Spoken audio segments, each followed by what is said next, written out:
This is Vermont Edition. I'm Michaela Lafrac. Vermont Public's main offices and studios are housed in these old red brick buildings in a part of Colchester called Fort Ethan Allen.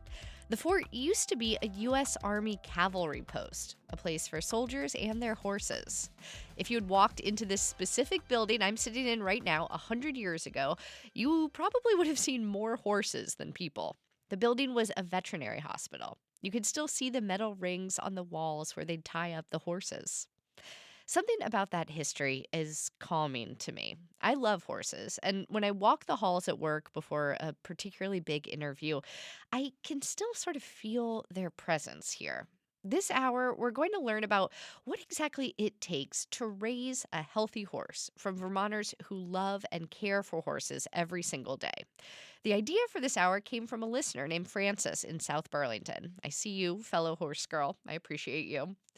The Fort Ethan Allen Cavalry Post closed in 1944. So while we couldn't bring a horse into the studio today, we did want to bring you into a stable and let a horse speak for itself.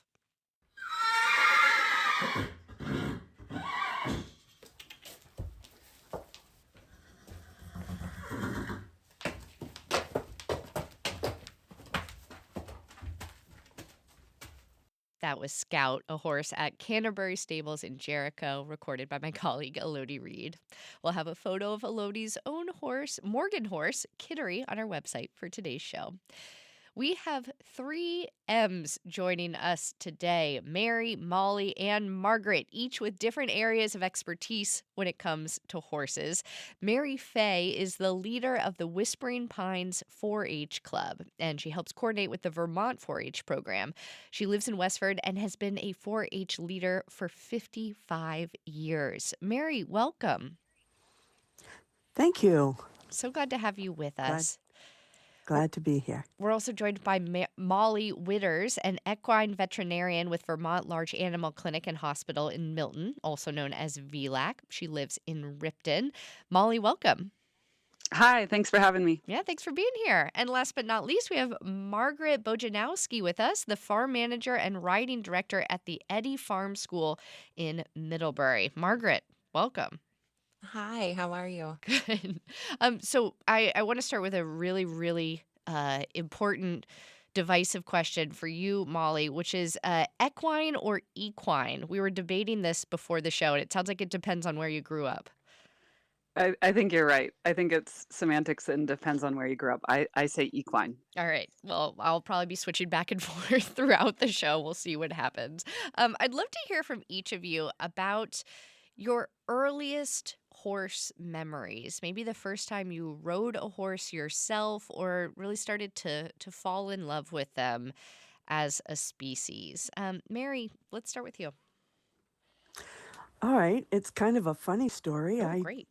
Liked horses, but my mother used to babysit for this woman who is now was grown, and had a stable less than half a mile away. And she came to our house looking to see if one of my older brothers would be willing to come and work cleaning stalls and whatnot. And my brothers weren't there, and I was there and just sitting in and listening. And I was just kidding. And I said, I will. And she said, well, I'll see you after school on Monday. And so that was my debut into horses. You got the job. I did. What do you remember about doing that work as a kid? I just enjoyed being around the horses, and I've been shoveling manure from then till now, all these years, and it's just routine. Margaret, you are now a farm manager and a riding director. Do you remember the first time that you got on a horse? I do. Horses have been in my family. As a small child, I would visit my grandmother. My grandmother always had horses in her backyard. Um, they weren't worked with or handled very often because at that point in time, my grandmother was, pretty old. And I remember as a small kid, she'd put me up on Dusty's back. Um, Dusty was not very fond of this and didn't have a No. whole lot of experience being ridden. But from a very young age, I loved horses, and um, my one of my aunts who grew up with horses um, got me horseback riding lessons, and hook, line, sinker. I have been around horses ever since. Hmm. Wow, being put on Dusty's back sounds like the equivalent of, being those stories of being tossed into a pool to learn how to swim with a grown up just Yeah. saying, figure it out. Yeah. And Molly, what about you? What is the earliest, if you can, horse memory of yours? I think the earliest is I was lucky enough to have a mother who was a horsewoman. So you're hearing some stories. You either get into horses by the skin of your teeth and grit, and kids that show interest and just go for it, and their parents are overwhelmed and support them and figure out ways to have it done. And or you're lucky like me, and my mom loved horses, and we grew up with horses on our farm. So my earliest memory is a horse of hers, Chico, who was this little rugged Pasifino gaited horse, and riding double. So I would be in front of her, and we'd be bareback and just cruising through the woods. And her arms would be around me, holding the reins and guiding him at the same time. Hmm. Oh, we would love to hear your earliest horse memories as well. You can call in this hour at 800-639-2211 or email us at vermontedition@vermontpublic.org. We have lots of things to talk about when it comes to horses, but since we're starting with these early childhood memories, I would love to hear from each of you about ways in which people can introduce their children to riding in a way that feels safe and sustainable. Let's start with the safety aspect. Margaret, what's the age at which you think it makes the most sense for a kid to start learning to interact with horses? Yeah, I definitely think after a year of kindergarten is ideal. Um, a year of school teaches children how to listen to instruction, follow instruction. Um, it teaches them how to be somewhat bodily aware. I'm not say I think pony rides and being around horses could potentially start younger than that. But to really start riding independently, I found a year of school can be really, really helpful. Mm. Because the horses are big and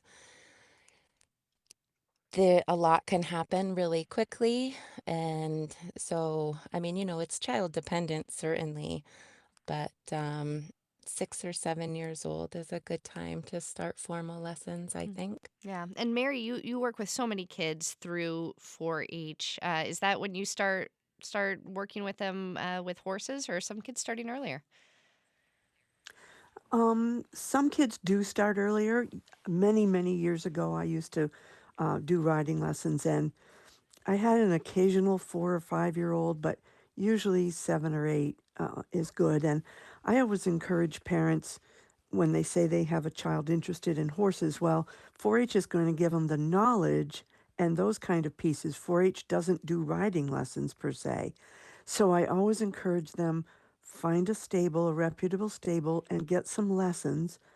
I also tell them absolutely do not go purchase a horse. Um, Does take that some happen a lessons lot? Do people first. say, my kid really likes a horse, I'm going to try to buy one? Not often, but I always just put it out there right away because, um, if they take lessons and they really are into it and they see that they want to do more, then go the next step, which would be to lease a horse, so that you're not stuck with it forever if you lose interest or it just doesn't work out. Mm. What's it, Molly? What's the typical lifespan of a horse? Wow. Well, I mean, they can live 40 years. The average lifespan is actually kind of increasing through the years because we figured out how to support our geriatrics through dentistry and nutrition a lot Mm. better. So it's very common to have horses in their late 20s and even early 30s. And then when we start to, nod and wow at horses who are up in their mid and late 30s, that's more unusual. Wow. Okay, so the financial element of buying a horse aside, it's a major time commitment. You're buying a horse that could live for decades. So yes, think about it a lot before you do it. Molly, when we're talking about little kids interacting with horses, what are some of your tips for safety, for ways a kid could, pet a horse, feed them a carrot, do those early types of interactions to get them more comfortable in a way that isn't going to upset the kid or the horse? Yeah, I think it's always good to have an adult around who knows about the horses, whether it's the horse owner or someone introducing that child. And horses are so awesome for kids because they teach um, us all to be calm. They really are a prey species. And so if you get the kid tuned into how the horse is responding to their body language, pretty quickly, just naturally, children calm down because they can tell that if they're wired and running around, that horse is going to be wired and respond. But teaching them, some simple things about not walking up directly behind a horse in their one tiny blind spot because they have incredible field of view, but they can't see directly behind themselves. Letting them know you're approaching, teaching them how to hold the treat so that their incredible grinding teeth don't grind those cute little fingers. Those kind of things are all good. And then we all want to reach for their faces, but they don't, that's actually not where a horse wants to be met. So often we sort of teach them that the first place they might want to be scratched is on their shoulder, which is away from those hind end feet that can kick at a fly and in a safe spot Mm. for the horse and the kid. And I imagine every horse has such a different personality. It can really depend on the horse's personality on how you should best interact with it. Margaret, I understand that you all have more than 30 horses at the Eddy Farm School in Middlebury. Can you kind of give us a sense of their range of personality? Oh my gosh, the range is very big. Some horses are very light and gentle, others are a little bit bolder and pushier. Some find it really fun to play in their water trough. Some want to stay as far away from water as possible when you're riding them. Um, they all certainly have characteristics that make them unique, things they like, things they don't like. Um, but then again, just because a horse doesn't like something doesn't mean that they shouldn't be taught that it's okay, for that to happen. It might be short-lived, but a key to having, you know, versatile, well-rounded horses is to work with them, especially on the things that might make them nervous or, they're a little bit concerned with. And that's how you create horses that children, adults, all different kinds of people can be around. I think, like Molly mentioned a little bit ago, horses are prey animals. They want to get away from scary things. So a well-rounded horse is going to be introduced to lots of different situations, both visually, physically, sounds. Um, some horses are really bothered by sounds, others don't really mind. There's just each horse is unique and individual, just like people.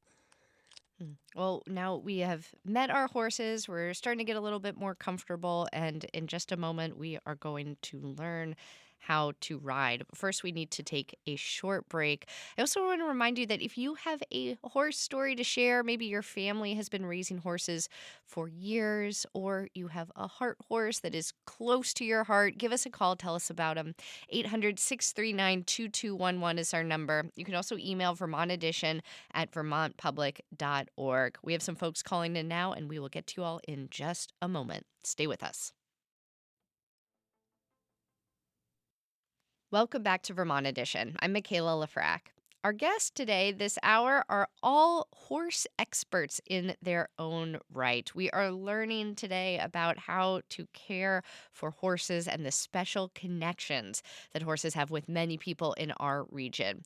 Here with us are Molly Witters, an equine veterinarian from Ripton, who works with the Vermont Large Animal Clinic and Hospital in Milton. We also have Mary Fay of Westford with us, the leader of the Whispering Pines 4-H Club, who also helps coordinate with Vermont 4-H.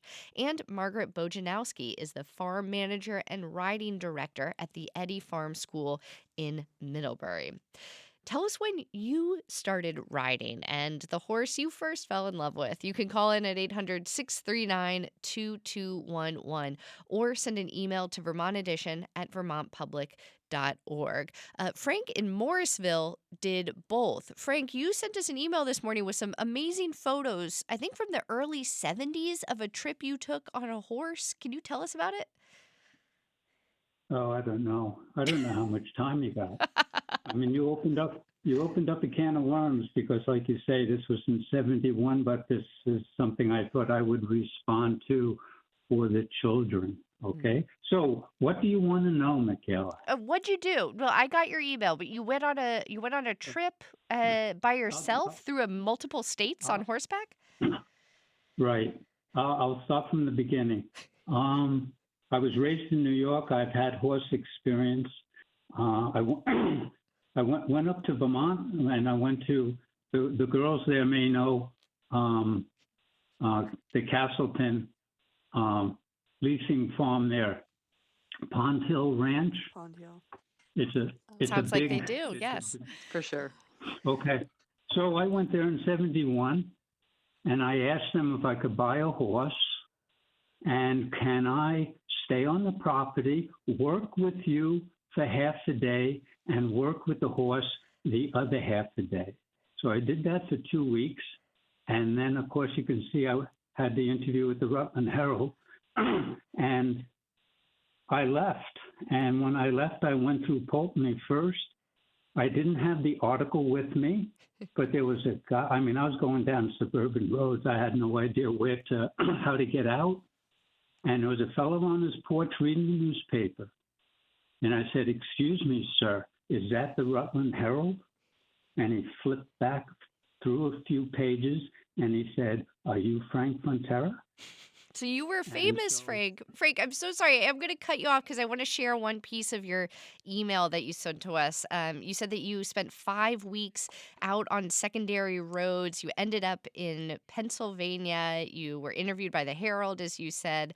And you had a message for kids, which I thought was great. I'd love our guests to react to this as well. You said, encourage your kids to do the outrageous. The memories will put a smile on their face forever, and let them know they'll have to put down their phones to take the reins of their life. I assume that pun was very much intended. Frank, thank you so much for calling in. I would love to hear our guest thoughts on this epic horseback ride that Frank took back in the early 70s and some of the places that he mentioned. Mary, was it you who were saying that you recognized Pond Hill? Yes, Pond Hill. We actually got my daughter's horse from there. But they've been around for a very long time, and they do a lot with camp horses. They supply riding camps with horses for the summer, and then take them back. And they import horses from out west and whatnot. So they've been a great place for people to get horses in Vermont. Mm. Well, it's good to know that history. And Margaret, I know you're a riding director. I imagine lots of kids are learning to ride at the Eddy Farm School, and they stay right at the Eddy Farm School. But do you have any experience with a long distance trek like our caller Frank did? Well, no, I do not have any experience with a 5 week long trek. That sounds absolutely incredible. Um, no, my version of a long trek lasts maybe 2 or 3 hours. And that's about it. I've never gone overnight camping with horses, or done anything like that, but I could imagine that it's very exhilarating. And just to see the sights and smell the smells from the back of a horse is amazing. Mm. I remember going to interview the herbalist Rosemary Gladstar in Milton earlier this year, and she told our team all about a trek of hers that she also took in the early 70s. It must have been the time for long distance horseback riding back then. But she and a friend and her 3-year-old son trekked through the hills and mountains of Northern California for 3 months, eating only what they could find, which sounds both magical and really hard. I don't know if I could hack it. Molly, have you ever done anything like that? Yeah, Frank is my idol right now. Actually, there's been a moment in my life I wanted to chuck it all and just ride horses on long treks. And I've done a couple neat backcountry rides in Montana with a dear friend of mine. And in those moments, I could see how you could just keep going. I thought about it, but I had a lot to get back to in Vermont. So I did come back, and I have some friends here in Vermont. We're always dreaming about putting together some multi-day and multi-week camping trips. So maybe one of these days we'll end up on Frank's front yard with our horses. But I loved what he said also about putting your phones down and grabbing the reins. To invert that, I think horses really make you be present. And I do notice that whenever, and I've had some really silly things happen where something awesome is happening on a ride and you grab your phone to take a video or a picture, and your horse immediately knows when you're not present. And that's when, they shy sideways and you drop your phone in the snow and then you can't get back on when you get off to get your phone or whatever it is. They really witness your presence or lack thereof and force you to kind of get off those robots. Mary, it must be a nice lesson for you to be able to teach the kids in 4-H too about interacting with animals and taking that space away from phones and technology. Exactly. I'll be headed to Eastern States next week to the Big E fair in West Springfield with the 4-H horse kids, and we have a room that we put their phones in. They can pick them up at the end of the day, but they're not allowed to have their phones. Yeah, so they can really connect with the animals they're working Exactly. with. Let's go back to the phones. We have Janet calling in from Ausable Chasm. Janet, go ahead. Hi, thank you so much. I want to make a recommendation of a book for young adults, which meant a lot to me, and because I learned to ride and drive on a Morgan horses, and also worked in a breeding farm with Morgan horses, which was amazingly like a dream come true for from my childhood. I didn't start that until I was in my 30s, but it was a wonderful experience. And Morgan horses are very special. And so the name of the book is Justin Morgan Had a Horse. It was written in the 1950s by Marguerite Henry, a very well-known author. And coincidentally, if I can add this also, I just noticed, didn't remember, but it has a chapter or two on how the Vermont people helped win the War of 1812 on September 11th, which I think is today. And Justin Morgan, I believe, might have been a part of that. From what I could see, I can't remember all the details of the chapter, but it's a great book and says a lot about horses. But there are just so many. I also want to recommend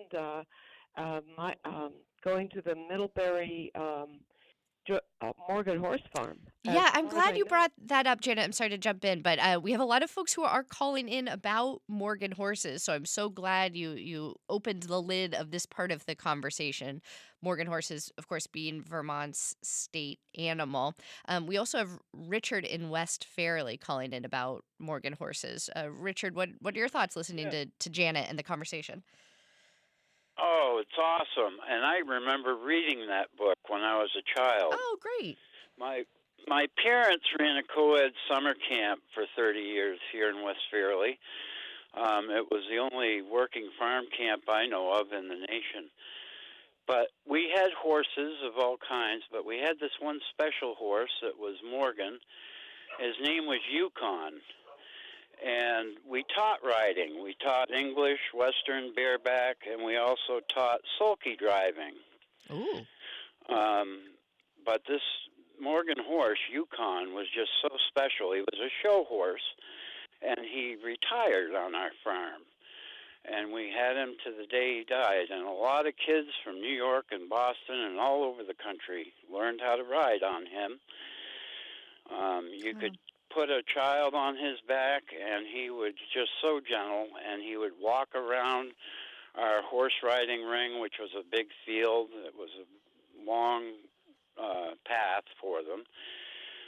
And we had counselors that were trained in riding, and so we would teach all these children how to ride, and he was just a wonderful horse, very big. I used to take him riding on trail rides for 3, 4, 5 hours or overnight camping, and he always would stick right with me. And every time we were coming home, he knew he was going home, and he would just take off in a gallop and head right to his stall to the barn because he knew he was going to get a treat and get groomed. Yeah, I'd get warm. That's such a lovely memory, Richard. Thank you for sharing that with us. Margaret, you all are right down the road from the Morgan Horse Farm in Weybridge. Could you give us a little bit of background on what a Morgan horse is, why they're so special to so many people? Yeah, the Morgan horse is a fantastic breed of horse. They're very versatile, very hardy. They've got great work ethics. Um, they are very trusting. They're a good size also. Typically, they're not too small, not too big, somewhere around 15 hands or so. Um, and they're kind. I think they have big hearts in these, smaller bodies. They're really, really great horses. Mm. And Mary, I know you had a Morgan horse that was very near and dear to your heart for many years. Could you tell us about her? Yes, Marcy was a grade Morgan. She wasn't full Morgan, but she was given to me as a yearling by family friends that I used to babysit for. And I know they tried to sell her and couldn't, so they gave her to me. I trained her myself, and I think those characteristics that she mentioned, that Margaret mentioned, are all true. Kind heart and willing to do and try anything. I had her for 32 of her 33 years, and she was just amazing. She taught a lot of kids how to ride. Wow. And I think that's one of the things. I also announced the Morgan Heritage Horse Show the end of September in Addison, and I've done it a couple years now, and to see all these different types of Morgans, and it's just amazing. Mm. Molly, does Morgan Horse's reputation, this very positive reputation we're hearing about, does that hold up in your experience when you're seeing them for veterinary issues? Yeah, they're a hardy breed, thick-coated in the winter, and generally good feet and strong legs. It's been a pleasure to work on them throughout my career, and yeah, getting to be so close to the UVM Morgan Horse Farm right here in Weybridge is really special, and having gotten to work there quite a bit through my career, definitely encourage people to visit that place if you haven't already. It's a wonderful place to bring out of state guests, or even just bring yourself. In the spring, there's foals running around, and this time of year it looks the barns are just quite majestic, with the leaves and the horses all around. Hmm.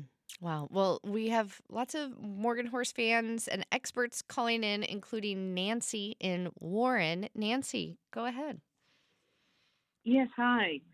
I wanted to just say that I had a pony and a horse when I was young. My parents never understood that, but I learned about Morgans when I went to UNH, Mm-hmm. and because they had a Morgan horse breeding program, and had an animal science degree from there, and then moved to Vermont to manage a small Morgan horse farm in Waitsfield. Hmm.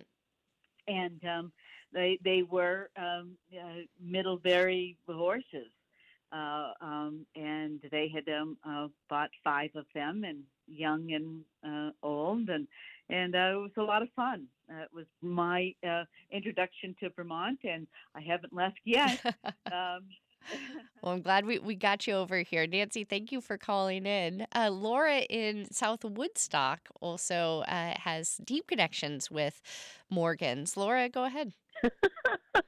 Yeah, deep would only partially describe it. I Okay. started the journey. I started the journey with a 7/8 grade mare when I was like 9 years old. Hmm. I went through my grandfather buying me my first, my first purebred horse, and more recently, I'm 40 years into a breeding program, Wow. which I'm probably winding down at this point.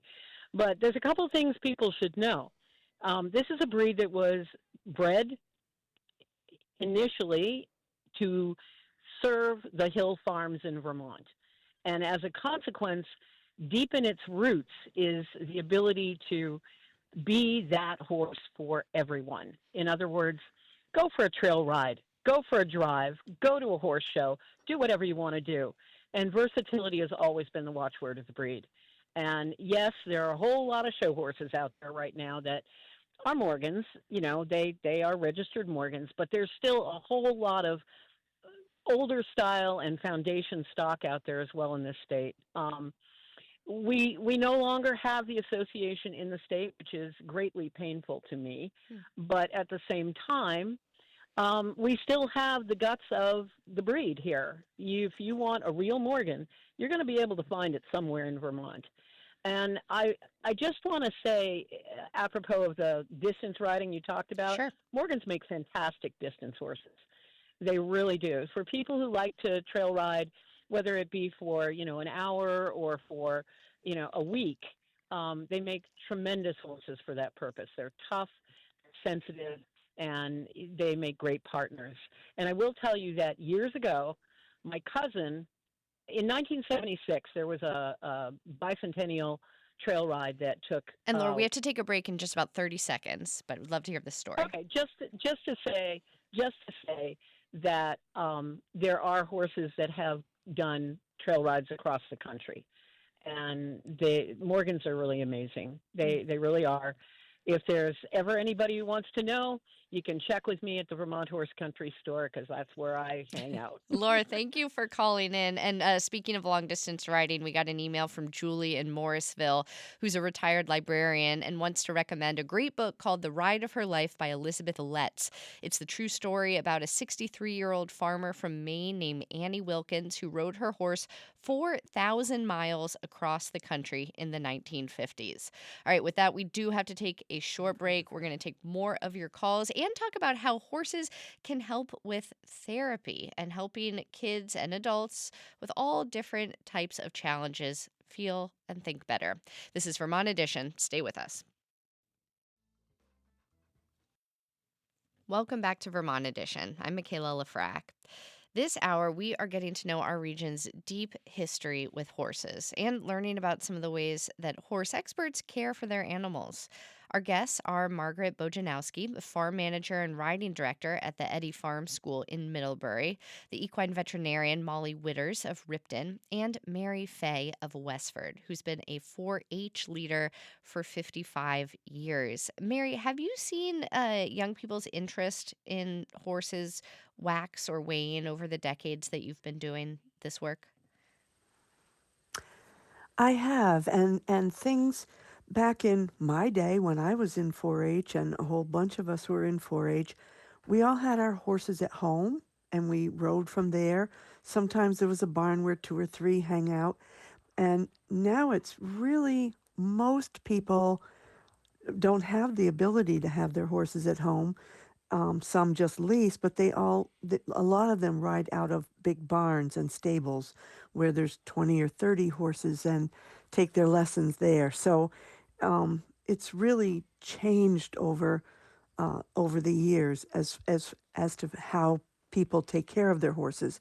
I think a lot of the kids nowadays, unless they're helping to work off board by working at the barn, they don't get a sense that you have to go down to that barn twice a day, every day, to feed that horse and take care of it and clean up after it.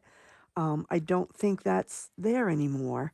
And it's just a sign of the times. People live in towns where they wouldn't be able to have a barn. So things have changed a lot over Yeah. the years. Margaret, have you noticed any of those changes too that Mary's describing?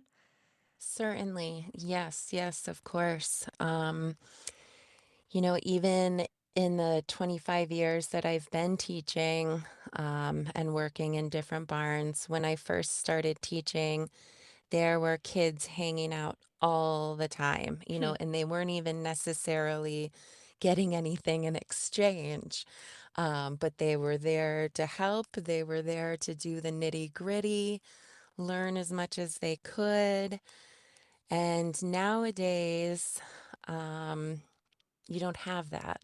It takes once in a while you do. Um, I don't know if that's because of just sports and piano lessons and all the different activities that young people are involved with, but I think we you should blame don't. piano for sure.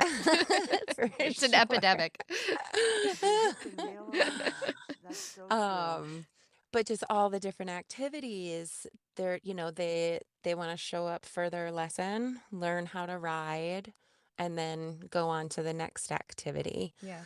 Um, yes, so I have seen that.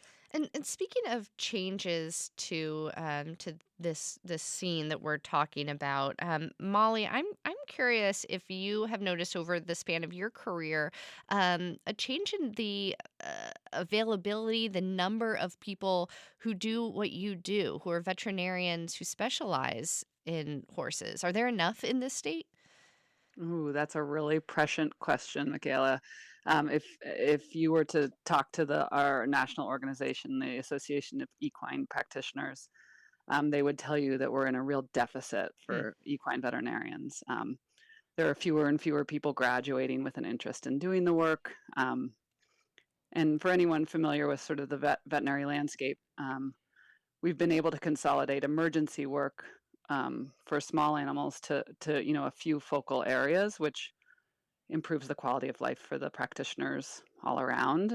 But as a horse vet, um, you have to have someone on call all the time, and there are fewer and fewer people graduating who are kind of willing to or wanting to do that work. And so there's been a sea change as far as how to accommodate for that deficit. But certainly there are areas of Vermont that are well supplied, and we're really lucky to have some incredible veterinarians in Vermont. And then there's some places that are underserved in our state. Yeah. Well, we got a number of emails thanking you for your work, Molly, including from Ted and Josie, who write, "We love Molly. Among other Oh, wonderful things she did for our four-legged friends, she drove down from Ripton in a snowstorm on a Sunday to help us say goodbye to a beloved companion." Who does that? And then a listener oh, named those guys are awesome. Joanne wrote in with her first horse experience. She wanted to share that as a small child, someone asked me to hold their horse. They looked up at this gorgeous animal and fell in love. And then they write, "Hello to Molly from Virginia. Norman and I are still trail riding. He's 29 and doing well." Awesome. Yeah, we miss you in Lincoln, Joanne. Get Uh, on back here. let's go back to the phones now. We have Nadine, who's been waiting on the line from Marshfield. Nadine, what are your thoughts on this conversation? Hi, I just wanted to share about an incredible place in Marshfield called Rhythm of the Rain Therapeutic Horsemanship Center.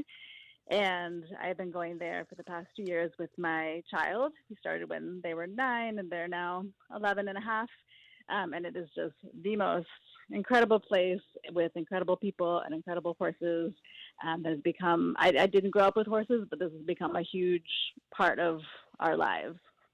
That's great to hear, Nadine. Thank you. And I'm so glad you brought up the role that horses and riding can play in therapy, especially for children. Margaret, is that a space that you're involved in? Sorry, what was that? I was wondering if that was a space that you're involved in, working with kids who might Yeah. have different developmental disabilities or challenges on learning how to ride. Yeah, so we do have a small therapeutic riding program here at Eddy Farm. Um, it can be a complete life-changing experience for people, especially children. I do teach some adults as well.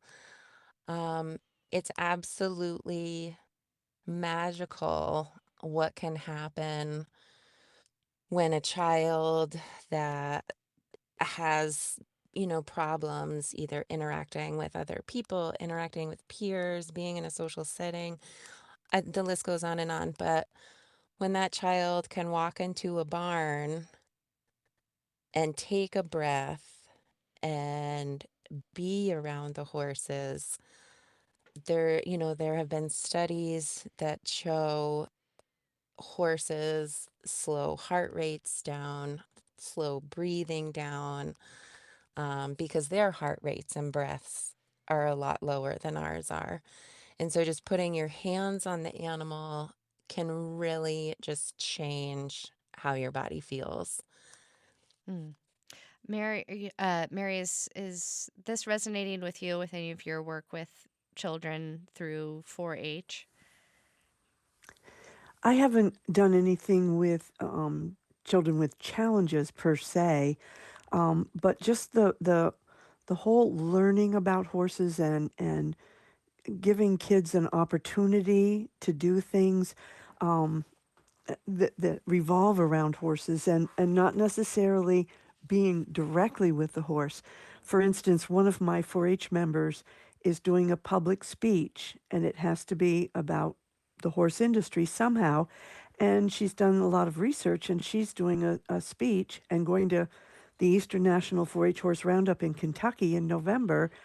She's doing it on the librarians in Kentucky in the 1930s who used horses and mules to get library books up into the mountains for people that wanted books up there. So it's nothing to do directly with the horse, but it's learning about how horses have impacted history. Wow. Well, thank you so much for sharing that history. And we also just got an email or a call from a listener named Marcia, who unfortunately couldn't stay on the line, but did want to thank you, Mary, for all of your great work with children over the years. We have Anne in Essex calling in. Anne, go ahead. I want to share a shout out to a wonderful woman 60 years ago who welcomed this suburban horse lover. But as a suburban kid, I had almost no access to actual horses outside of Margaret Henry and the Black Stallion. However, my family took 2 vacations at the Highland Lodge in Greensboro soon after the Smith and Boyd family bought it. And Nancy Boyd gave horse lessons. I'm getting verklempt here because the memory is so powerful to me that this woman took this 11-year-old who really was a klutz and just welcomed me into the horse world.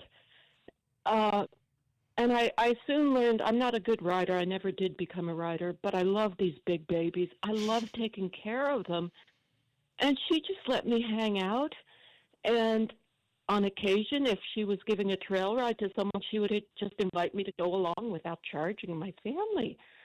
And 60 years later, if Nancy Boyd, whose sister Judy played guitar and inspired me that way, if Nancy and Judy are out there, I just want to tell them they had an impact that has lasted for 60 years. Wow. And thank you so much for sharing that and for reminding us that to connect with horses or any animal, you don't have to be an expert. You don't have to be a Olympic horse rider to be able to get something out of that relationship. Thank you so much for calling in. We do have to wrap up shortly, but I would love to end on this note of personal connection and hear from each of our guests about maybe a particular horse or a particular person who connected you with riding and with horses and really meant a lot to you. Molly, I know we lost you for a little bit there, but I'm hoping we have you back with us. What does that bring up for you? Oh, yeah. I mean, as far as a person, I just think of my mom. She gave me my basis in horses, and she was such a wonderful horsewoman. And her friends, Jane Hamlin and Stell Pence, some incredible people who've really influenced my life. And Barb LeClaire, the first vet to really take me under her wing. So and then the horse, my heart horse was this really athletic thoroughbred named Langley, who my mom sort of saw, I think, that at the cusp of my adolescence, I could have gone two ways, and one of them wouldn't have been very pretty. Mm-hmm. And she helped me start riding this thoroughbred named Langley. He was young, he was 4, but incredibly athletic, and I got to go do some really cool stuff with him in my younger years. And you know, I reflect on what I didn't know then and what I could have known had I known. But they've just that set me on a track to having my whole life defined by horses in many ways. That's equine veterinarian Molly Witters of Ripton. Margaret Bojanowski, farm manager and riding director at Eddy Farm School in Middlebury. What does that question bring up for you? Oh, I'm on the verge of tears, like thinking back of all the horses that I've worked with and ridden. You know, there certainly are some that stand out. Another thoroughbred, a chestnut thoroughbred gelding named Red.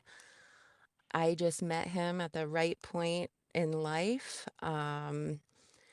My riding skills were developing very well. He was a young, unruly, off the track thoroughbred, and he just taught me patience and compassion and skills that I try to live every day with. The moment with him that everything came together, like we were speaking the same language, on the same page, and it was effortless, is a moment that I will never forget. After being through many, many not so forgiving moments or Yeah. misunderstandings or lack of communication. Those moments that come together when both of you are in balance and you're listening to each other, you're no longer riding a different animal. You're one and the same. And those moments don't happen as often as you'd like them to. So I think that's part of that's part of this horse addiction Yeah, you're that people chasing that get. moment. Oh, 100%. Oh, well, it's so good to hear about Red and about Langley. And Mary, you've told us a little bit about Marcy already. Do you want to tell us something more? Is there another horse or memory that this is bringing up for you? Well, I have to go back to the very beginning. That woman who hired me to come and work at the stable, Yeah. Carolyn McAllister. I saw so many different horses, and I was just welcomed onto the show team, and we'd go to horse shows and whatnot. And just seeing what happened all those years gave me the knowledge to, when I was given this yearling filly that nobody wanted, to be able to train her myself and go to all these horse shows. And I think my favorite ribbon of all was a 4th place ribbon that I got in a grade Morgan pleasure class at the Lions Club Horse Show in Essex Junction. I came in 4th, and all the other people, there were 16 or so in that class, they were all professional horse trainers. And here I was, a teenager who'd done all the work myself. Wow. That was one of my defining moments. You must have felt so proud. That's Mary Fay of Westford, who's been a 4-H leader for 55 years. Thank you so much to all of our guests for sharing your love of horses with us and reviving my horse girl tendencies for me, and I'm sure for many of our listeners. That is all the time that we have for today's show. As always, you can weigh in on our show or pitch us an idea like Francis did with this one by emailing vermontedition@vermontpublic.org. Our show today was directed by Aaliyah Papes. John Aarons is our managing producer. Andrea Lorian and Daniela Fierro are our producers. Today's call screener was Rick Barrett, and our theme music is by Myra Flynn. I'm Michaela Lafrac. Thank you so much for listening, and we'll catch up again soon.